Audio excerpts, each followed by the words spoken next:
नमस्कार दोस्तों, मैं जितेंद्र आपको स्वागत करता हूं इंडियाज फार्मिंग चैनल में। दोस्तों आज की एपिसोड में हम लोग डिस्कस करेंगे कि मैंगो में होने वाली प्रमुख बीमारी के बारे में। दोस्तों सबसे पहले हम लोग बात करेंगे कि तना सड़न या जड़ सड़न, ये डिजीज क्यों होता है। नॉर्मली क्या होता है कि बारिश सीजनों में जमीन में फफूंद रहता है। जैसे टेम्परेचर बढ़ता है या हमारा ह्यूमिडिटी या कुल वातावरण उसको मिल जाता है, तो वो टाइम पे वो फफूंद रहता है, वो ग्रोथ करना चालू होता है। या कभी कभी क्या होता है कि समर की सीजन में हम लोग इरिगेशन करते, पानी देते पौधे को, ऊपर हिस्सा सूखा रहता है लेकिन नीचे हिस्सा वो पानी रहता है। हमको लगता है कि इसमें पानी नहीं है, लेकिन बार बार पानी देने पर नीचे क्या होता है कि पानी रहता है और ऊपर हिस्सा हमारा 37 से ज्यादा टेम्परेचर बढ़ जाता है। वो टाइम पे जमीन पे जो भी फफूंद रहता है वो अपना वंश वृद्धि करना चालू कर देता है, या फफूंद की या फंगस की ग्रोथ होना ज्यादा चालू हो जाता है। और उसकी वजह से क्या होता है कि हमारा जो रूट को या जड़ को फफूंद या फंगस की अटैक होता है। और इसका अगर हम लोग इलाज की अगर बात करें तो इसके लिए हमको क्या करना पड़ेगा कि हमारा जो कॉपर ऑक्सीक्लोराइड है, कॉपर ऑक्सीक्लोराइड को आपको पानी में मिक्स करके हमारा जो प्लांट, जमीन एंड प्लांट जहाँ पे मिक्स हुआ है वो एरिया पे आप ड्रिंचिंग कर सकते हैं, या आप उसको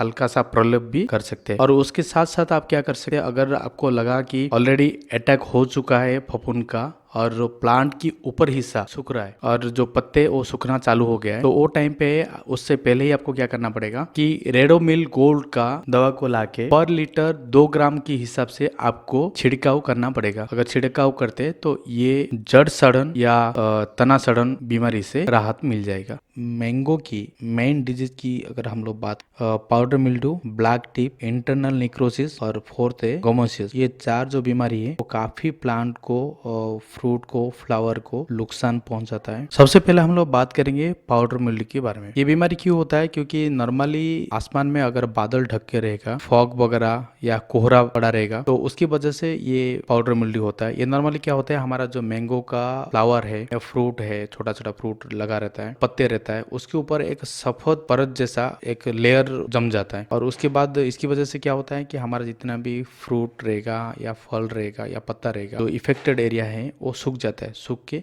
गिर जाते हैं, और ये हमारा जो फ्रूटिंग में काफी ये नुकसान पहुंचाता है। तो उसका ट्रीटमेंट क्या है कि हमारा जो डायनोकैप मेडिसिन है आपको मार्केट में मिल जाएगा, उसका 1 ml को प्रति लीटर में मिक्स करके आप स्प्रे कर सकते हैं। या हमारा घुलनशील गंधक भी मिलता है मार्केट में, सल्फर जिसको बोलते हैं, वो गंधक को 2 ग्राम को प्रति लीटर पानी में मिक्स करके अच्छी तरह से अगर स्प्रे करेंगे तो भी ये कम होगा। अदरवाइज आपको क्या करना पड़ेगा, बाविस्टिन फंगिसाइड दवा है, वो दवा को भी आप पर लीटर 1 ग्राम के हिसाब से मिक्स करके अगर आप स्प्रे करेंगे तो भी ये पाउडर मिल्ड्यू को काम करेगा। अभी हम लोग बात करेंगे ब्लैक टिप यानी कोयलिया रोग के बारे में। ये मैंगो की जो निचला हिस्सा है, वो निचला हिस्सा पहले ये सॉफ्ट हो जाएगा और कुछ दिन के बाद ये क्या होगा, वो धीरे धीरे हार्ड होना चालू हो जाएगा। हार्ड होने के बाद क्या होगा, जहाँ पे ये हार्ड होगा उधर क्या होगा, ये ब्लैक स्पॉट जैसा ये क्रिएट करेगा। ब्लैक स्पॉट क्रिएट करके और कुछ टाइम के बाद ये प्लांट से नीचे गिर जाएगा। ये नॉर्मली क्यों होता है, नॉर्मली हमारा जो ईट का भट्टी है, ईट की भट्टी से क्या होता है ना, सल्फर डाइऑक्साइड गैस निकलता है, और ये सल्फर डाइऑक्साइड गैस जब भी हमारा मैंगो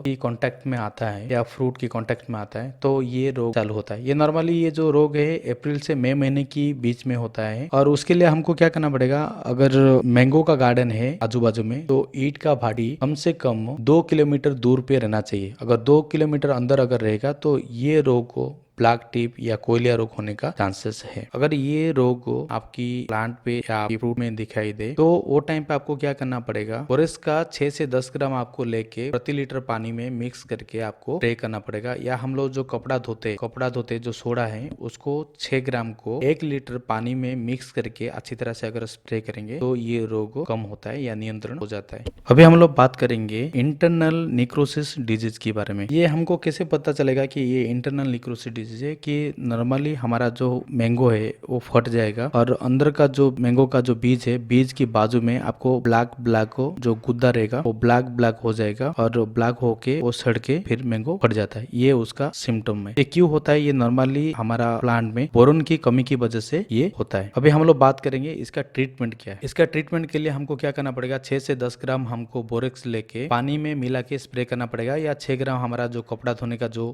सोडा है उसको भी पानी में 1 लीटर पानी में मिक्स करके अगर अच्छी तरह से हम लोग अगर मैंगो प्लांट के ऊपर स्प्रे करते हैं तो ये कम हो जाता है। फर्स्ट डे जब भी करते हैं उसकी सेकंड स्प्रे आपको कभी करना है 15 दिन के बाद करना है। नॉर्मली ये 1-2 स्प्रे पे ये कंट्रोल। अभी हम लोग बात करेंगे मैंगो प्लांट की गमोसियस डिजीज के बारे में। अभी गमोसियस डिजीज हुआ है करके हमको कैसे पता चलेगा? अभी मैंगो प्लांट में आप कभी कभी देखेंगे कि कोई एरिया मैंगो प्लांट की जो ट्रंक है या कोई ब्रांच है, ब्रांच से लिक्विड निकलता है। जैसे मैंगो प्लांट फटा हुआ दिखेगा, फटा हुआ दिखे आपको उधर से लिक्विड निकलेगा, तो ये उसका सिम्टम है गमोसियस डिजीज का। अगर ये क्यों होता है, अगर हम लोग बात करें इसका रूट कॉज या क्यों होता है ये, तो ये नॉर्मली हमारा सूक्ष्म पोषक तत्व मीन्स हमारा क्या बोलते हैं, जैसे हमारा बोरोन, जिंक, कॉपर, कैल्शियम, ये सभी चीज की कमी की वजह से ये नॉर्मली होता है। 250 ग्राम नीला तेल लेना पड़ेगा, 250 ग्राम आपको जिंक सल्फेट लेना पड़ेगा, 100 ग्राम आपको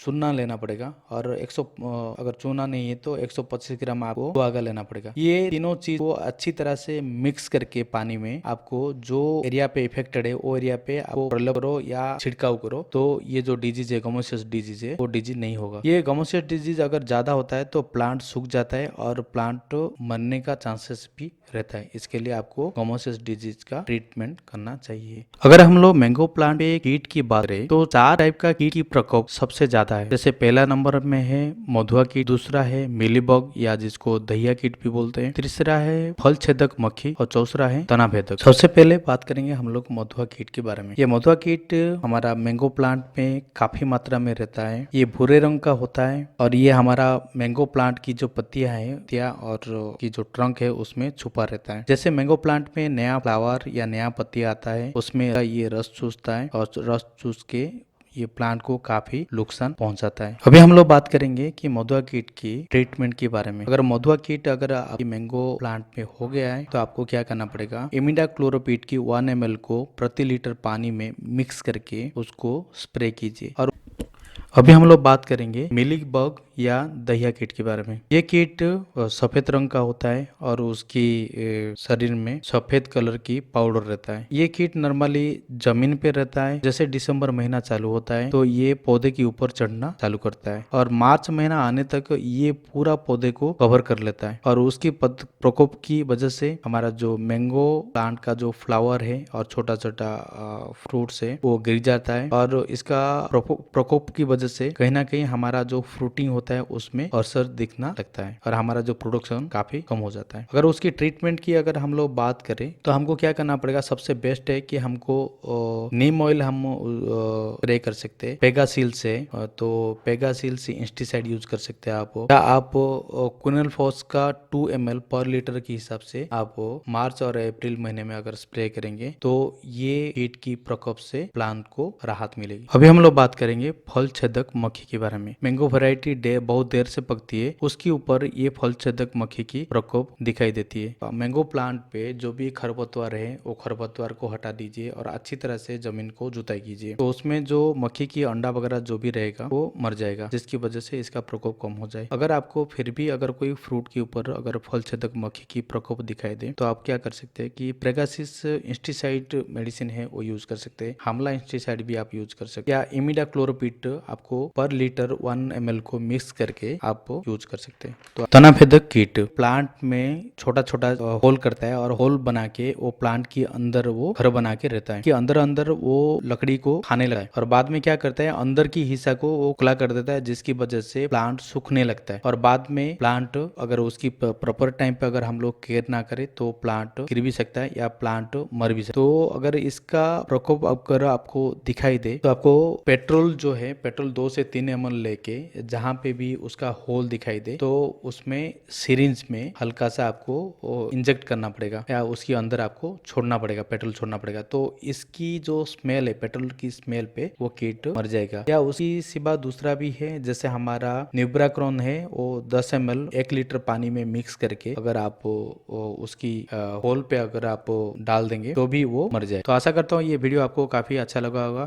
अगर आपको वीडियो पसंद आया तो आपको लाइक कीजिए और हमारा चैनल को सब्सक्राइब कीजिए और बाजू में जो बेल आइकन है उसको दबा दीजिए और आपके दोस्त लोग के साथ उसको शेयर कीजिए।